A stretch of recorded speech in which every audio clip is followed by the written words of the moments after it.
Bonjour, mes frères et sœurs dans la foi. Si vous êtes parvenus jusqu'ici, c'est que vous aussi, vous ressentez dans votre cœur un amour particulier pour notre tendre mère, celle qui intercède pour nous, celle qui, même face à l'adversité et à l'incompréhension, demeure notre protectrice et notre consolatrice. Aujourd'hui, je vous apporte une autre histoire de compassion qui saura vous émouvoir, mais avant tout, laissez un commentaire nous disant d'où. Maman, qu'est-ce que c'est? Manon tendit ses petites mains vers la statue. Mon cœur s'emballa. 3 ans qu'elle était aveugle, nerfs optiques morts, sans aucun espoir médical. Et moi, une évangélique qui, pendant 12 ans, avait publiquement rejeté Marie, j'étais là, en pleine messe catholique, à laisser ma fille toucher cette effigie. C'est Notre-Dame de Lourdes, ma chérie. Les mots sortirent de ma bouche comme une trahison. Le père Jean-Luc observait l'église entière, plongée dans un silence recueilli. Lorsque les doigts de Manon effleurèrent la statue, quelque chose changea dans l'atmosphère. 4 jours plus tard, elle se réveilla différente. Maman, je te vois. Mais est-ce que des nerfs complètement inertes peuvent simplement se remettre à fonctionner? Aimez cette publication et commentez pour nous dire d'où vous nous regardez, mes frères et sœurs, car ce qui s'est passé ensuite n'a pas seulement ébranlé ma foi, mais tout ce que j'avais défendu pendant plus d'une décennie. Jamais je n'aurais imaginé qu'un jour j'aurais le courage, l'audace même, d'emmener ma propre fille aveugle à une messe catholique. Pendant 12 ans, à l'église évangélique La Pierre Angulaire, dans notre village en Normandie, ma foi évangélique était inébranlable. Les messes catholiques, pour moi, n'étaient que des rituels vides de sens. Les homélies, de pures hérésies, surtout lorsqu'elles parlaient de Marie. Toute mention de la dévotion mariale était une grave erreur théologique, une chose à répudier sans la moindre hésitation, peu importe le contexte ou la situation. Mais l'impensable s'est produit. J'ai emmené Manon, ma fille de 3 ans, celle-là même qui n'avait jamais vu mon visage, dans cette église. Et là, pendant la messe du père Jean-Luc, j'ai permis que ses petites mains touchent la statue de Notre-Dame de Lourdes. Qu'est-ce qui a suivi? Quelque chose qui non seulement m'a laissé en état de choc, mais qui a paralysé l'église tout entière. Un moment si extraordinaire qu'il a redéfini nos vies pour toujours. Si vous, mes frères et sœurs, êtes évangéliques et avez la certitude absolue que les dévotions catholiques à Marie doivent être rejetées, ou si vous avez déjà considéré la vénération mariale comme une idolâtrie grave, alors préparez-vous, car je vais vous raconter comment une femme aux convictions inflexibles a découvert que Dieu répond parfois à nos certitudes de manière que nous ne pourrions jamais, au grand jamais, imaginer. Ce qui s'est passé ce dimanche-là a changé ma foi, mon mariage, ma vie spirituelle et la santé de ma fille. Si vous croyez savoir comment se termine cette histoire, préparez-vous à être surpris.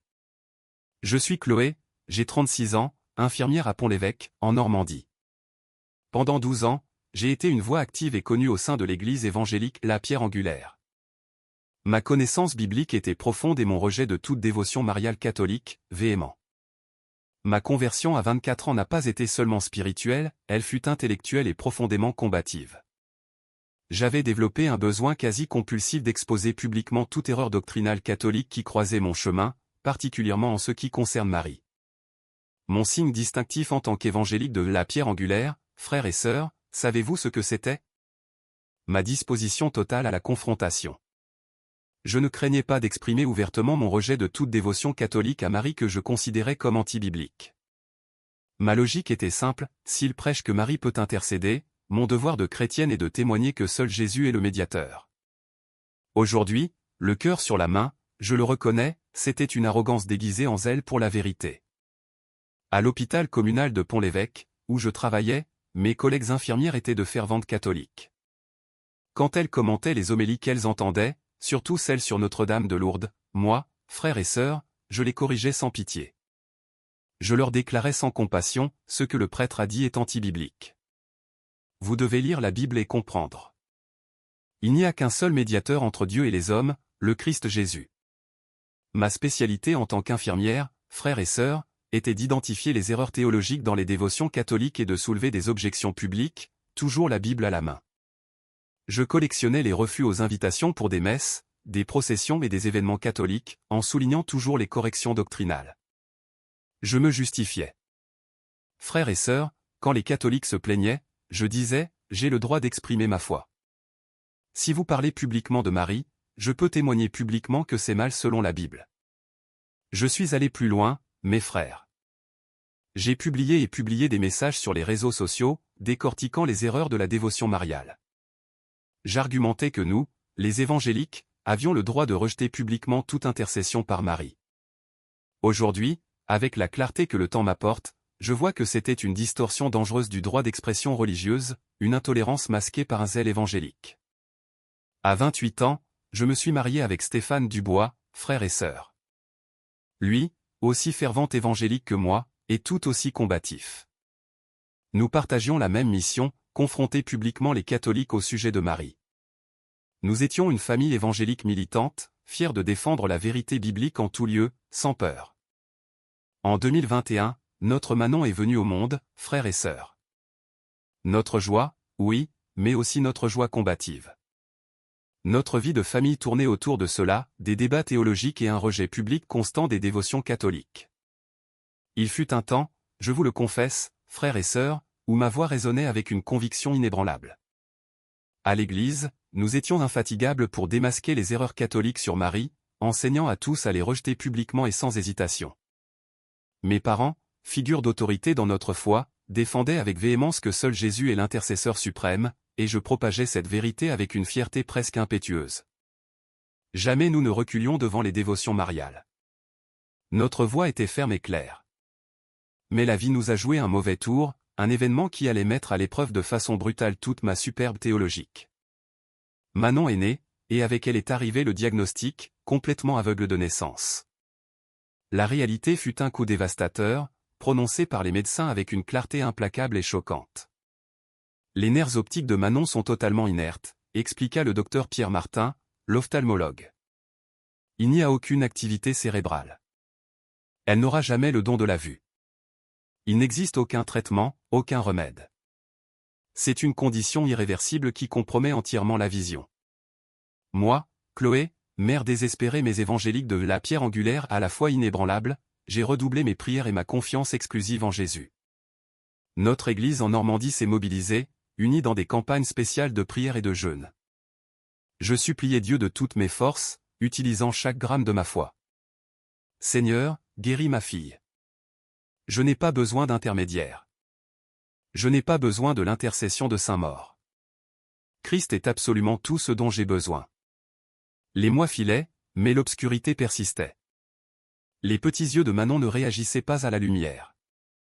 Elle vivait dans un monde de sons et de textures sans avoir jamais vu mon visage. Le visage de son père, absolument rien. Le monde de Manon était un univers à part, connu à travers un toucher d'une extrême prudence, mémorisant les textures, les formes, les températures. Elle reconnaissait les gens à leur voix et à leur contact, tissant des histoires entières dans son imagination sur ce que les choses devaient être. « Maman, quand est-ce que je vais te voir ?» me demandait-elle parfois avec cette innocence dévastatrice des enfants. « Un jour, ma chérie, quand Jésus voudra te guérir, répondais-je, mais intérieurement, mon cœur de mère se brisait en 1000 morceaux.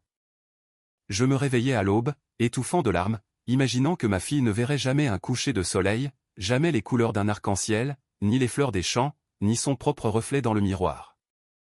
Jamais elle ne verrait le visage de la mère qu'il aimait plus que tout. Les médecins étaient réalistes et décourageants, répétant qu'il n'y avait absolument rien qu'ils puissent faire. La science médicale n'avait aucune solution pour des nerfs optiques complètement inactifs depuis la naissance. Dans cet enfer personnel de 3 années entières, quelque chose a commencé à me ronger de l'intérieur. À l'hôpital, ma collègue infirmière Sandrine Leroy, une catholique fervente, offrait toujours son aide et disait des choses qui m'enflammaient. « Chloé, je prie des neuvaines sans relâche pour la guérison de Manon. Notre-Dame de Lourdes a un amour spécial pour les enfants malades.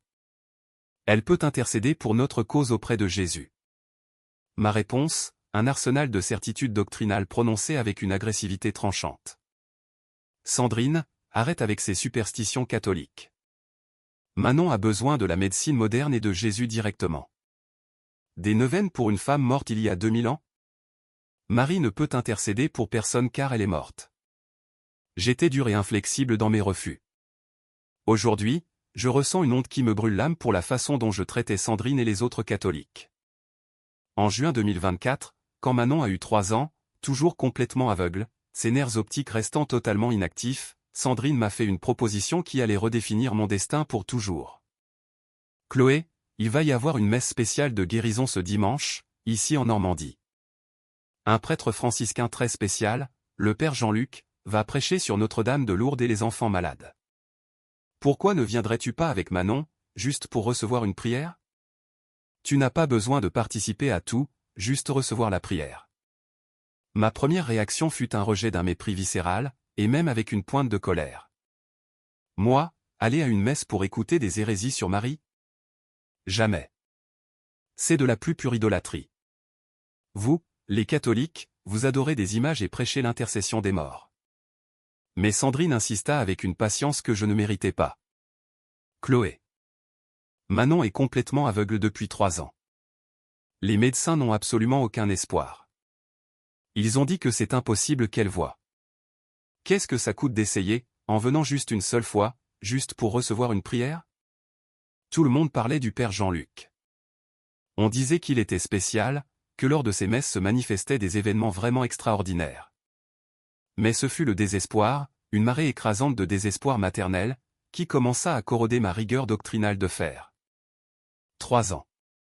3 longues années à voir ma fille sans pouvoir voir. 3 ans de prières qui se perdaient dans le vide, d'une espérance qui, jour après jour, s'évanouissait. D'accord, j'irai, décidai-je avec un ultimatum. Mais si ce prêtre ose proférer une hérésie sur Marie, je sors à l'instant même.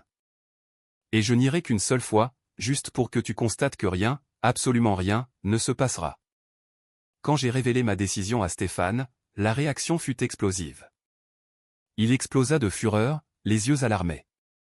Chloé, vociféra-t-il. Tu sais parfaitement que les messes catholiques sont un territoire spirituel extrêmement dangereux. Ils adorent des images, prêchent des hérésies sur Marie, pratiquent des rituels sans aucun fondement biblique.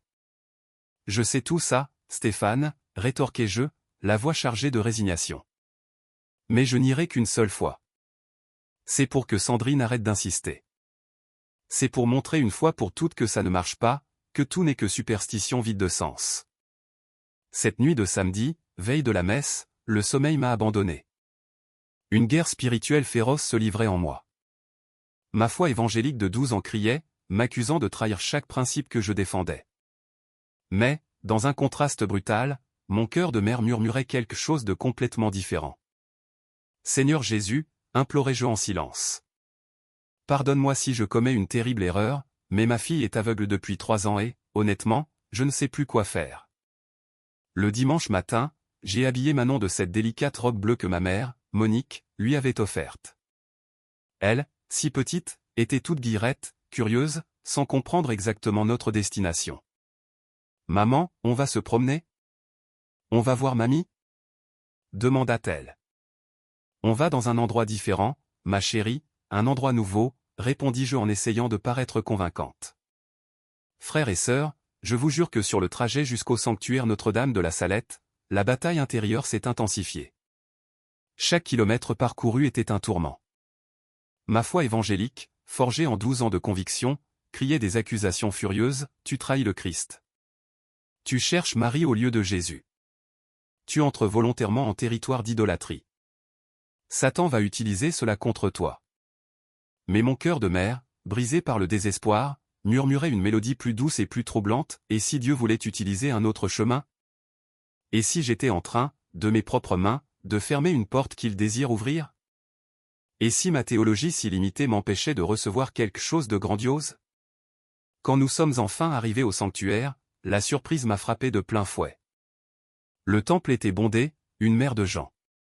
J'ai rapidement calculé, environ 900 personnes là. Sandrine nous attendait, radieuse, à l'entrée principale. Chloé. Manon. Quelle joie immense que vous soyez venus. Vous n'imaginez pas à quel point je suis heureuse. Elle nous a enveloppés dans une étreinte d'enthousiasme authentique et accueillant. Mais, frères et sœurs, moi, j'étais une statue tendue, rigide, sur la défensive, mentalement prête à partir au moindre signe d'idolâtrie mariale. Sandrine, ai-je prévenu, la voix basse et ferme. Je suis venu comme promis, mais s'il commence à adorer Marie, je partirai immédiatement, sans hésiter. Détends-toi, Chloé, a-t-elle souri. Tu vas voir que ce n'est absolument pas ce que tu penses.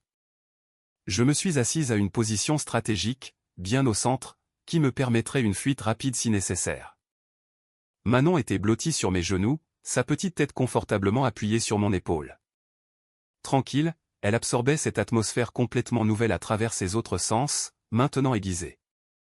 Le sanctuaire exhalait un arôme inimitable de bougies allumées et dansant. Manon a froncé son minuscule nez. Quelle odeur différente, maman. Je n'ai jamais senti ça avant, murmura-t-elle. C'est l'odeur de l'église catholique, ma chérie, expliquai-je, la voix presque un murmure. Pendant toute la messe, mes yeux étaient un scanner. J'ai observé chaque détail d'un œil critique, enregistrant mentalement chaque mouvement, chaque parole, prête à identifier toute erreur doctrinale grave qui pourrait servir d'argument irréfutable. Les lectures, à ma grande surprise, étaient profondément bibliques.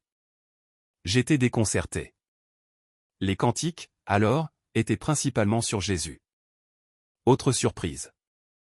Au moins, pensais-je avec un soulagement temporaire, il n'adore pas encore ouvertement Marie. Puis, finalement, le moment de l'homélie est arrivé. Le père Jean-Luc est monté en chair. Que allait-il dire? Devant moi, l'image de la simplicité qui désarme, un homme dans son habit franciscain brun, les cheveux complètement grisonnants et un regard qui irradiait une douceur et un accueil presque surnaturel. En lui, quelque chose d'inexplicable irradiait une paix profonde. Chers frères et sœurs, sa voix douce mais ferme et assurée a résonné dans l'église. Aujourd'hui, nous allons nous plonger dans la réflexion sur l'amour maternel de Notre-Dame de Lourdes. Un amour qui se penche de façon spéciale sur les enfants qui souffrent et les mères en désespoir. Immédiatement, une alarme doctrinale a commencé à sonner fort en moi. L'indignation grandissait rapidement et implacablement. Ça y est, pensais-je, les hérésies mariales que j'attendais tant.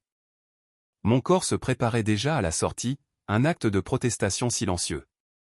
Mais le père Jean-Luc, avec une tendresse qui m'a prise par surprise, a poursuivi. Notre-Dame de Lourdes n'est pas une déesse avec des pouvoirs propres, a-t-il déclaré. Elle ne remplace Jésus d'aucune manière. Au contraire, elle est l'humble servante du Seigneur, une disciple absolument parfaite qui intercède et porte nos requêtes les plus désespérées directement au cœur de son Fils Jésus-Christ. J'étais, oui, prêt à me lever et à partir.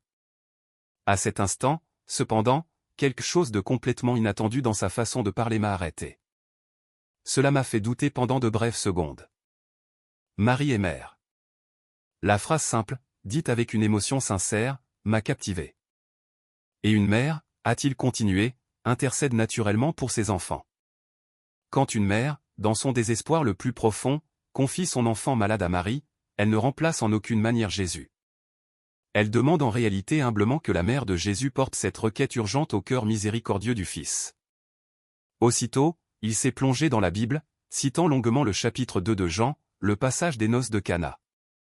Son exégèse était étonnamment solide, défiant mes attentes. Regardez attentivement, chers frères et sœurs, a-t-il insisté. Marie perçoit qu'il manque du vin à la fête. Aurait-elle pu résoudre le problème seule, avec un pouvoir propre?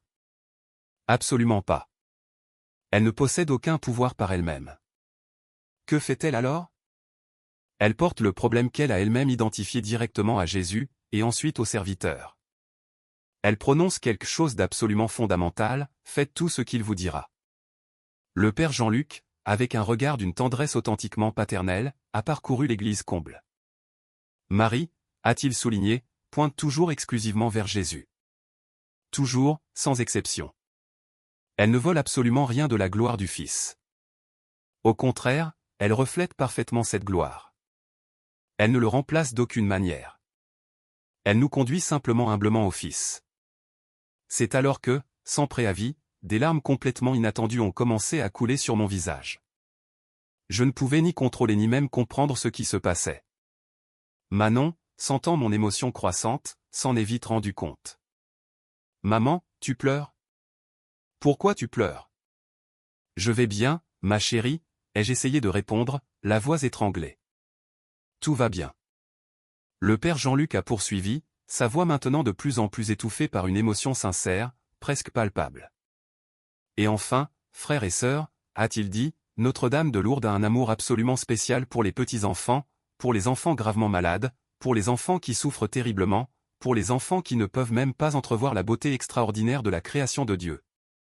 À cet instant, mon cœur a littéralement cessé de battre pendant quelques secondes. C'était comme si chaque mot m'était adressé uniquement et exclusivement, comme s'il connaissait en détail ma situation la plus intime. Mère désespérée, a-t-il dit, sa voix maintenant complètement étranglée par une émotion profonde qui débordait.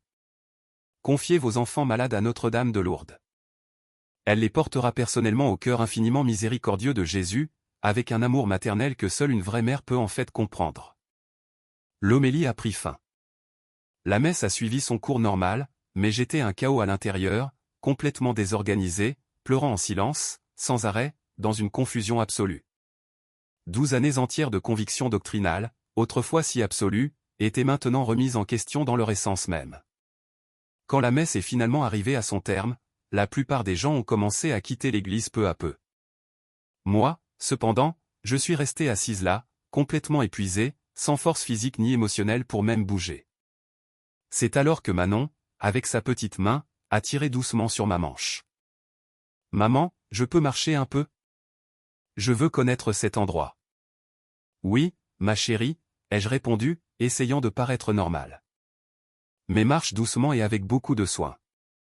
Manon a glissé de mes genoux avec une délicatesse particulière et, avec sa paume curieuse tendue vers l'air, a commencé à explorer le couloir central de l'église. Elle, qui n'avait jamais vu, se guidait parfaitement, absorbant le monde avec une sensibilité qui me fascinait et me terrifiait. Je la suivais de près, mes yeux fixés sur chaque mouvement, mon corps prêt à toute éventualité. Mais c'est à cet instant que l'extraordinaire s'est manifesté. Manon, sans crier gare, s'est arrêtée.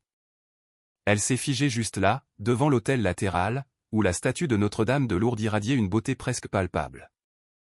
Mon cœur, vous n'allez pas le croire, s'est emballé comme un coup de tonnerre. Elle était magnifique, le manteau bleu-vert brodé d'étoiles dorées qui semblaient scintiller, la couronne impériale sur sa tête brune, les mains jointes en prière et son visage serein et compatissant. Une promesse de paix qui apaisait l'âme. Il y a quelqu'un ici, maman ? Je sens une présence. Ces mots. Mon sang s'est glacé dans mes veines. Il n'y a personne, ma chérie. C'est juste une statue, une sculpture. J'ai essayé de rationaliser, mais elle a insisté. Si.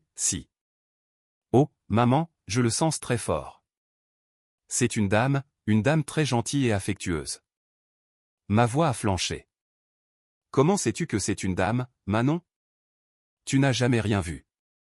Elle, avec la pureté de ses sens aiguisés, a répondu, je le sais, maman, je le sens ici à l'intérieur. Et puis elle a fait un pas en avant, ses petites mains en l'air, explorant l'invisible. Je peux la toucher, maman, s'il te plaît ? J'ai regardé autour de moi, presque paniqué. L'église était vide, à l'exception du père Jean-Luc qui discutait tout au fond et de Sandrine, qui était allée aux toilettes. 12 ans de doctrine évangélique me criaient dans la tête, non, c'est de l'idolâtrie. Sors d'ici maintenant. Tu permets à ta fille de toucher une idole païenne ? C'était un conflit brutal, mais au plus profond de mon cœur de mère, un murmure plus doux, plus profond et désespérément réel, défiait tout. Et si c'était vrai ? Et si Dieu était en train d'agir ici ? Et si ma théologie était erronée ? Si, tu peux la toucher, ma chérie. Ma voix est à peine sortie. J'ai pris Manon dans mes bras, mon cœur martelant dans ma poitrine, et je l'ai soulevée à la hauteur de la statue.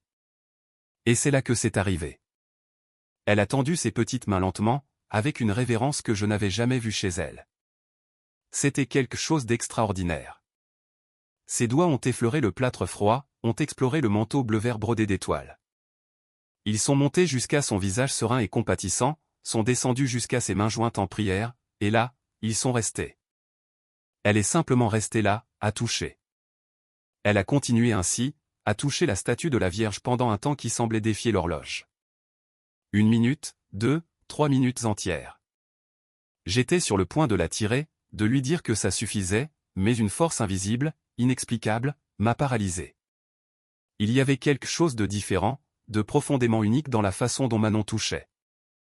Ce n'était pas la curiosité enfantine habituelle, c'était une connexion. Ses petites mains exploraient chaque courbe, chaque détail avec une délicatesse et une tendresse qui me disaient, elle rencontrait quelqu'un de réel, quelqu'un de spécial. Finalement, après ce qui a semblé une éternité, Manon a retiré doucement ses mains et a enroulé ses petits bras dans une étreinte ferme autour de mon cou. Elle a murmuré, si bas, si incroyablement bas que je l'ai à peine entendu, elle est belle, maman. Très, très belle. À cet instant, mon monde entier s'est arrêté, s'est figé. Plus rien d'autre ne comptait. Comment peux-tu savoir ça, Manon? C'est impossible. Tu n'as jamais rien vu de ta vie. Il n'y a aucun moyen que tu saches à quoi elle ressemble. Manon a alors appuyé son petit front délicat contre le mien. Ses yeux complètement aveugles me fixaient. Ce n'était pas une vision physique, bien sûr, mais une connexion profonde, inexplicable. Elle voyait vraiment. Je sais, maman. Je sais qu'elle est très, très belle, et qu'elle m'aime énormément. À ce moment-là, les larmes ont jailli de mon visage de façon incontrôlable. Avec précaution, j'ai reposé Manon par terre. Mes jambes tremblaient visiblement.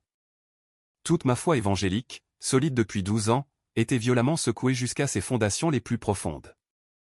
Sandrine n'a pas tardé à revenir, nous trouvant immobiles, figés, juste là, devant la statue.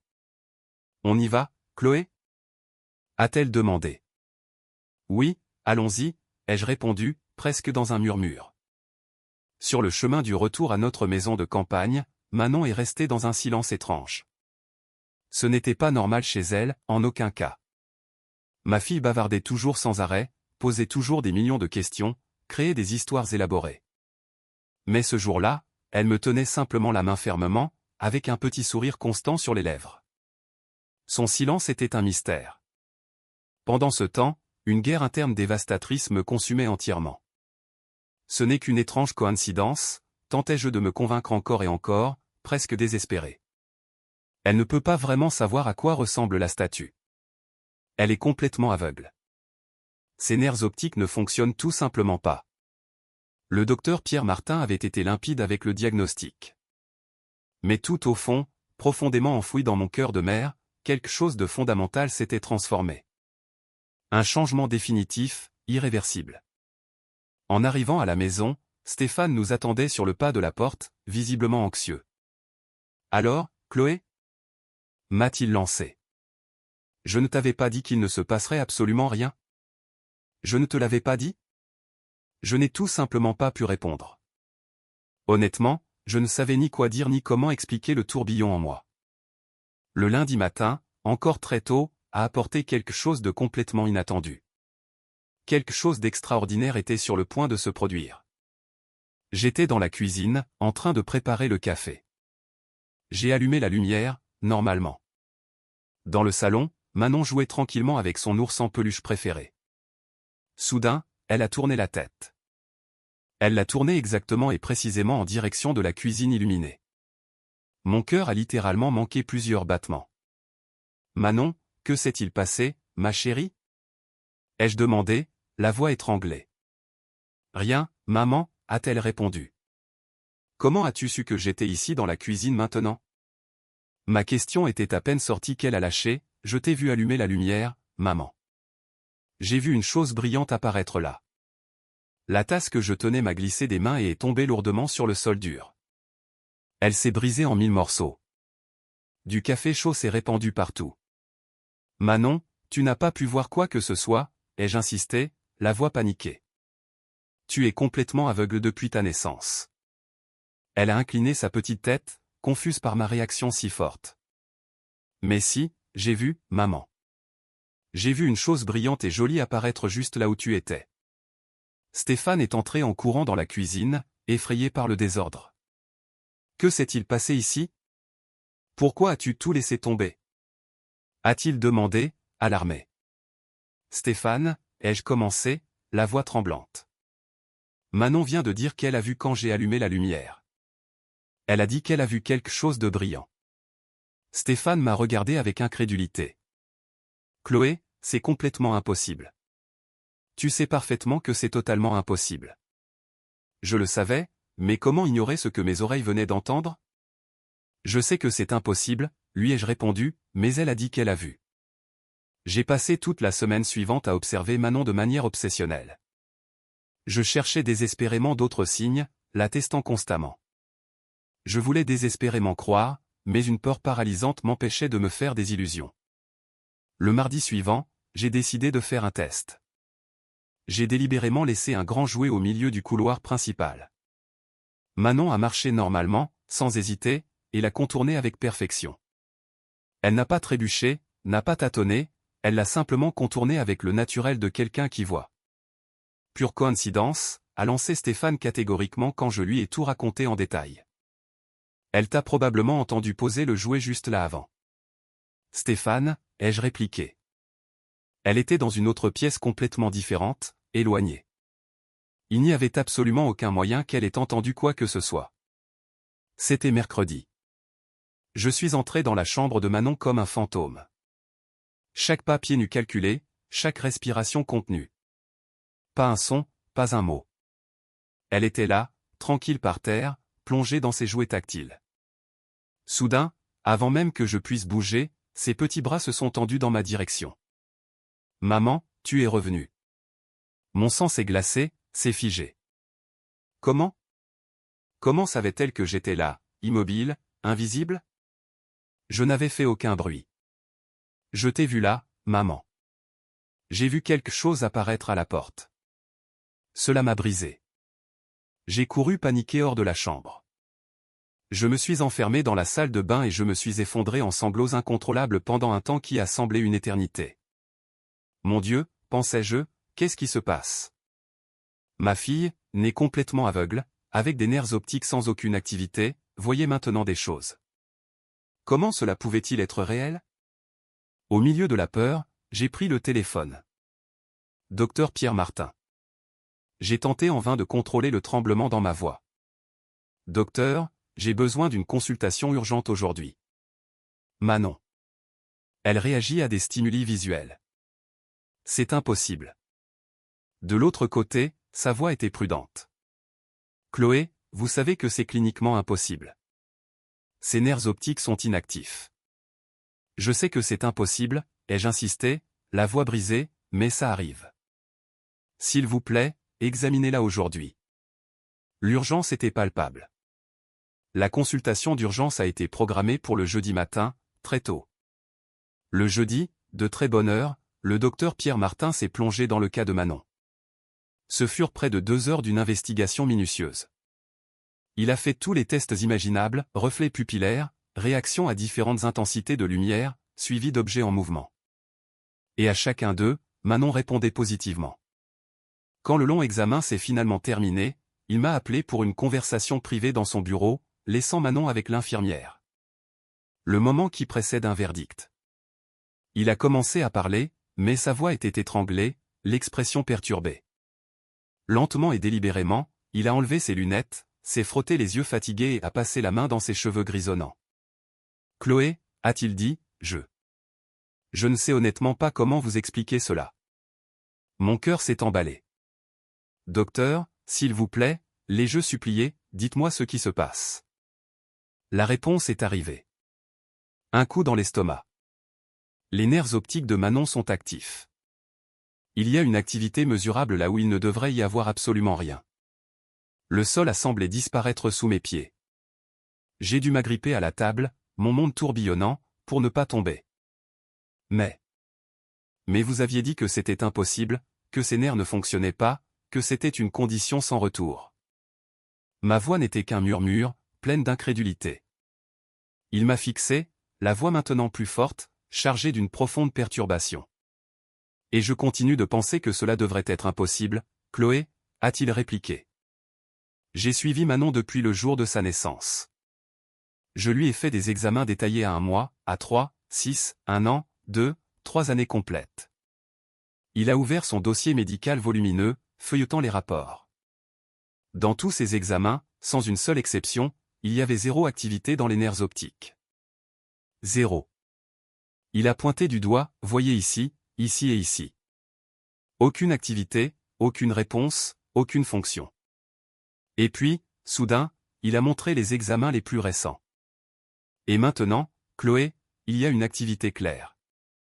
Ce n'est pas une vision parfaite, loin de là, mais c'est une activité mesurable là où il ne devrait y avoir absolument rien. La question a explosé en moi. Qu'est-ce que cela signifie, docteur? Il a soupiré, la voix lourde. Cela signifie que quelque chose de fondamental a changé, quelque chose qu'en 30 ans d'ophtalmologie spécialisée, je n'ai jamais vu se produire. Des nerfs optiques complètement inactifs ne s'activent pas spontanément. Chloé, c'est impossible selon tout ce que nous savons, mais cela arrive à Manon. Un nouvel espoir presque douloureux a jailli. Va-t-elle voir, vraiment?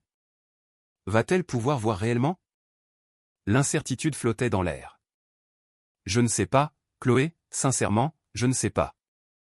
L'activité que je vois est partielle, fluctuante.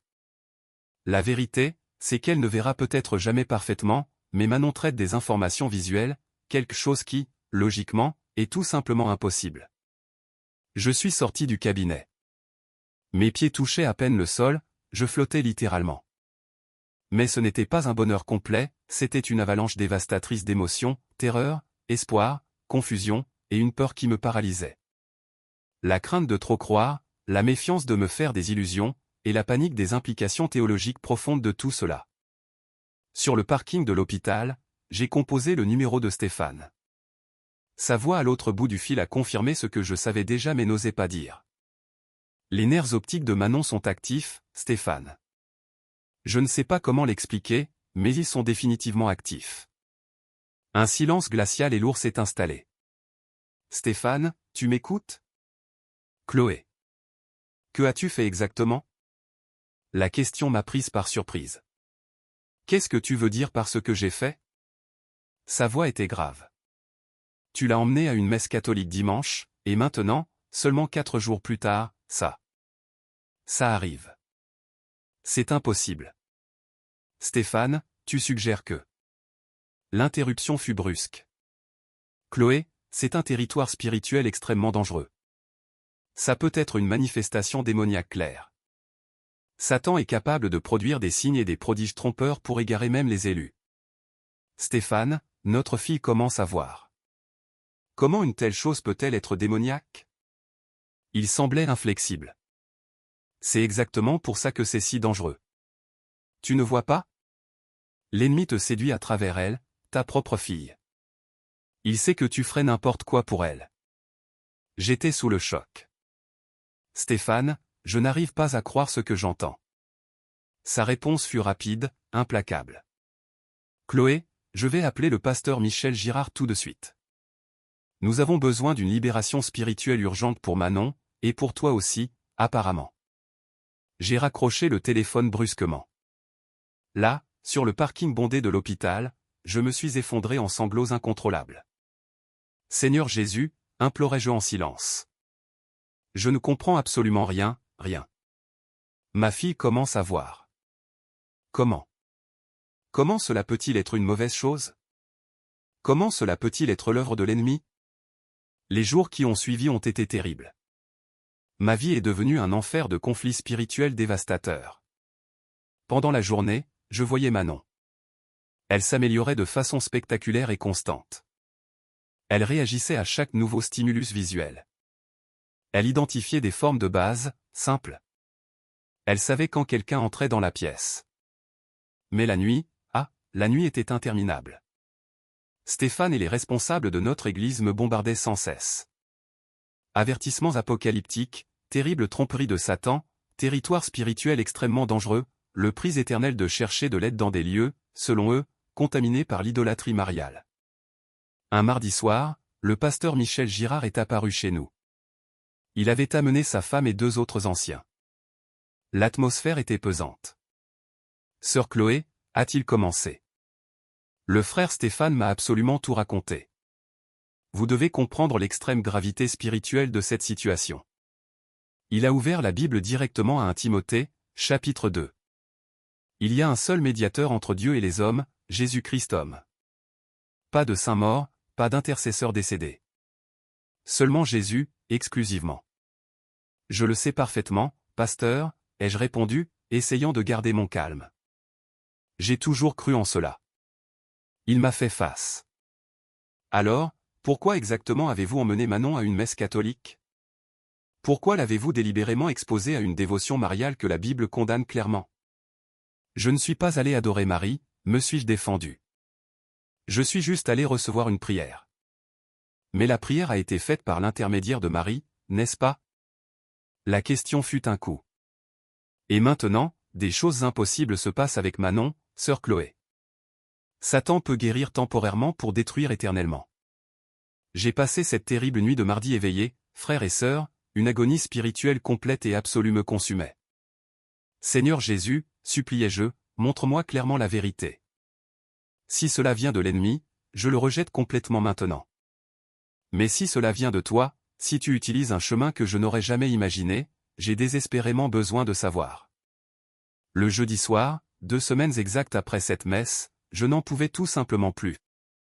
Le cœur serré et l'esprit en tourbillon, j'ai pris Manon délicatement dans mes bras. Stéphane s'était enfin endormi. Je suis sorti de la maison en silence, sans regarder en arrière. La nuit était déjà avancée, presque 22 heures, alors que je conduisais en direction du sanctuaire Notre-Dame de la Salette. Le portail était fermé, les portes aussi, mais une lumière brillait encore dans le presbytère. À côté, une petite flamme d'espoir. J'ai frappé à la porte avec urgence. Chaque coup était un cri muet de mon cœur.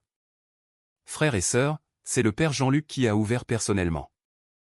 Il portait des vêtements simples, un vieux livre à la main. Ma sœur, il s'est passé quelque chose? Sa voix était calme, mais la mienne. Père Jean-Luc, ai-je balbutié, j'ai désespérément besoin de vous parler. Il m'a regardé. Ses yeux paternels n'ont manqué aucun détail. Mes yeux gonflés de tant de larmes, le désespoir criant sur mon visage, Manon dormant épuisée dans mes bras. Entrez, ma fille, s'il vous plaît, a-t-il dit sans hésiter. Dans le simple salon du presbytère, il m'a offert de l'eau et a attendu patiemment. Et puis, comme un barrage qui cède, tout a jailli. Une avalanche de mots coupés par des sanglots violents et incontrôlables. Je lui ai révélé chaque bride de mon histoire, sans filtre. Mes 12 ans en tant qu'évangélique militante, ma posture agressive, l'obscurité absolue qui enveloppait Manon depuis sa naissance, ma répulsion viscérale pour toute dévotion mariale, l'invitation insistante de Sandrine Leroy, ma résistance théologique de fer, et la décision d'aller à la messe une seule fois, juste pour prouver que ça ne marchait pas. Et enfin, son homélie sur Notre-Dame de Lourdes. J'étais prête à partir, Père Jean-Luc, déjà debout à un pas de la sortie, mais quelque chose dans votre voix, dans ce sermon, m'a arrêté. Et puis je lui ai parlé de Manon, de la façon dont elle a touché la statue si longtemps avec une dévotion inexplicable. Elle est restée si longtemps à toucher, Père, ai-je répété. Et puis la phrase qui a changé mon monde, la Vierge est belle. Comment? Comment pouvait-elle le savoir si elle n'avait jamais rien vu? J'ai décrit les jours suivants, les signes indéniables, les réactions impossibles à la lumière, sa capacité surnaturelle à éviter les objets, la confirmation médicale, complètement illogique, que ses nerfs optiques étaient actifs. L'impossible. Et maintenant, Père, mon mari Stéphane, toute mon Église, ils disent que c'est démoniaque, que Satan me trompe en utilisant ma propre fille, que j'ai gravement péché en cherchant de l'aide dans un lieu d'idolâtrie mariale. Le père Jean-Luc a tout écouté avec une patience quasi surnaturelle, un regard paternel qui ne me jugeait pas, sans une seule interruption. Quand le torrent de mots s'est finalement tari, il est resté silencieux un long moment, les yeux fixés sur Manon, qui dormait sereinement dans mes bras, un ange endormi. Finalement, sa voix a rompu le silence, chargée d'une sagesse profonde. Chloé, je vais vous poser une question très simple. Connaissez-vous le verset de Matthieu, chapitre 7? Bien sûr. De nombreux versets de Matthieu 7. Les versets 15 à 20, sur les faux prophètes, sur la façon dont nous reconnaissons les arbres. Il n'a pas eu besoin d'ouvrir la Bible. Il a récité de mémoire avec une précision qui m'a donné des frissons. Gardez-vous des faux prophètes. C'est à leurs fruits que vous les reconnaîtrez. Un bon arbre peut-il produire de mauvais fruits? Le père Jean-Luc s'est penché en avant, le regard sérieux, direct dans le mien. Chloé, quels sont les fruits de ce qui s'est passé à cette messe? La question a résonné. Votre fille commence à voir l'impossible. Est-ce un bon ou un mauvais fruit? La réponse était évidente. C'est bon. Évidemment que c'est bon. Il a continué. Alors, Jésus lui-même vous a déjà donné la réponse clairement. Un bon arbre ne produit pas de mauvais fruits. Si le fruit est bon, votre fille qui voit comment l'arbre pourrait-il être mauvais?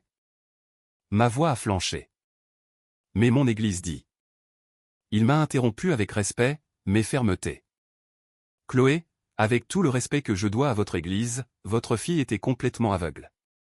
3 ans. Les médecins ont confirmé à plusieurs reprises qu'il était impossible qu'elle voie. Vous avez prié, jeûné, crié à Jésus directement pendant 3 années entières, et absolument rien n'a changé. Il a fait une pause profonde, chargée de sens. Puis vous êtes venu à une messe catholique. Manon a touché une statue de Notre-Dame de Lourdes, et 4 jours plus tard, l'impossible se produit. Les médecins ne peuvent pas l'expliquer, mais ça arrive, Chloé. Je le sais clairement, Père, ai-je confirmé, les larmes revenant déjà. Alors je vous demande, a-t-il poursuivi? Dieu était-il sourd à vos 3 ans de prière, ou attendait-il que vous acceptiez qu'il puisse agir par des chemins que vous ne compreniez pas encore? Par l'intermédiaire d'une mère qui porte les requêtes au Fils? Les larmes ont de nouveau jailli de mon visage, incontrôlables. Père, ai-je dit, la voix brisée. J'ai passé 12 années entières à rejeter Marie, à appeler sa dévotion de l'idolâtrie, à dire que c'était une femme morte, qu'elle ne pouvait absolument rien faire pour personne. Et pourtant, avec une tendresse qui transcendait l'infini, le Père Jean-Luc m'a expliqué, elle a intercédé pour votre fille auprès de Jésus parce qu'elle est mère. Et une mère ne garde pas rancune envers celui qui ne la connaît pas encore. Je me suis effondré en sanglots incontrôlables. Frères et sœurs, le cœur sur la main, je vous le confesse, comment est-ce possible, Père? Comment un amour peut-il être si grand qu'il embrasse celui qui l'a rejeté avec tant d'agressivité? Il m'a répondu que l'amour de Notre-Dame de Lourdes reflète l'essence de l'amour de Dieu. Dieu a aimé le monde même quand le monde lui tournait le dos. Et Marie vous aime, Chloé. Elle vous a toujours aimé, même au jour où vous ne l'imaginiez même pas. Avec un contact si doux sur la petite tête endormie de Manon, il a continué. Notre-Dame de Lourdes n'a pas intercédé pour la guérison de votre fille pour vous juger, pour vous condamner d'avoir tourné le dos à la dévotion mariale. Non, elle l'a fait pour vous révéler que là-haut au ciel, il existe une mère qui comprend avec une profondeur que seule une mère peut avoir, le cœur de chaque mère ici sur terre. Là, avec des larmes qui semblaient ne pas avoir de fin, enlaçant ma fille, une vérité a commencé à poindre. Pour la première fois en 12 longues années, j'ai ressenti quelque chose qui a bouleversé mon monde. Peut-être, juste peut-être, avais-je complètement tort sur quelque chose d'absolument fondamental. Que dois-je faire maintenant, Père? Mon mari Stéphane va me quitter. Mon Église va me tourner le dos. Ma famille va me rejeter. Il m'a regardé dans les yeux. Chloé, qu'est-ce qui est vraiment important? L'approbation des autres, ou la vue de votre fille? Et le plus crucial, êtes-vous prête à connaître la vérité, même si cette vérité change absolument tout ce que vous connaissez? Mes yeux se sont fixés sur Manon, ma petite, qui n'avait jamais vu mon visage, vivant dans un monde d'obscurité totale.